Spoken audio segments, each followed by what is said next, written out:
For all the latest updates, subscribe to News9. Preparations are underway in full swing in Ayodhya with just a day left for the groundbreaking ceremony of Ram Mandir. Ahead of the Bhumi Pujan, priests at a temple have been performing various rituals.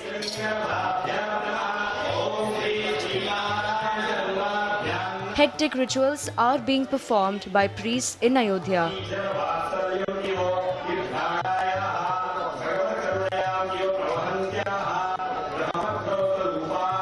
On Tuesday, priests held Ram Archan Puja ahead of the groundbreaking ceremony on Wednesday.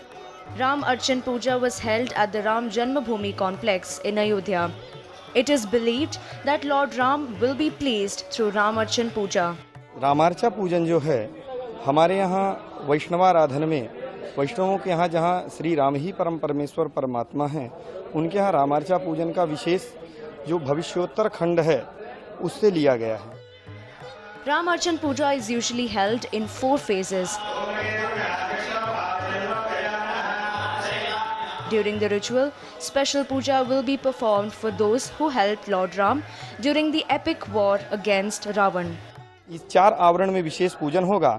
पहले आवरण में सामान्य देवताओं का पूजन करेंगे, उसके बाद दूसरा आवरण शुरू होगा। दूसरे आवरण में हम अयोध्या में प्रवेश करेंगे, अयोध्या का पूजन होगा और भगवान के जो मंत्री इत्यादि हैं, नल नील हनु और सुग्रीव इत्यादि हैं, उनका पूजन होगा।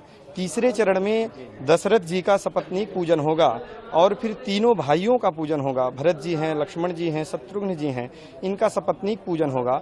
उसके बाद हनुमान जी का पूजन होगा और अंतिम चरण में विशेष रूप से भगवान का पूजन किया जाएगा। The puja holds utmost importance, especially ahead of the Bhumi Pujan ceremony.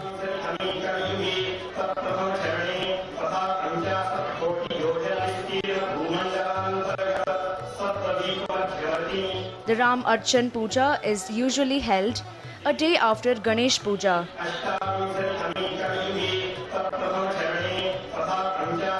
A devotee who was part of Ram Archan Puja expressed happiness over the construction of Ram Temple in Ayodhya.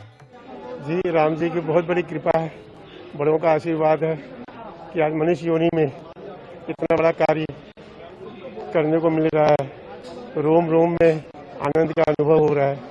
500 सालों से जिस चीज़ हम लोग इंतजार कर रहे थे, आज वो घड़ी आई है। कल से ये कार्य शुरू होगा। बहुत ही अच्छा लग रहा है जी। Moreover, sacred soil from more than 2,000 religious sites and holy water from 100 rivers have been brought for the Bhumi Pujan.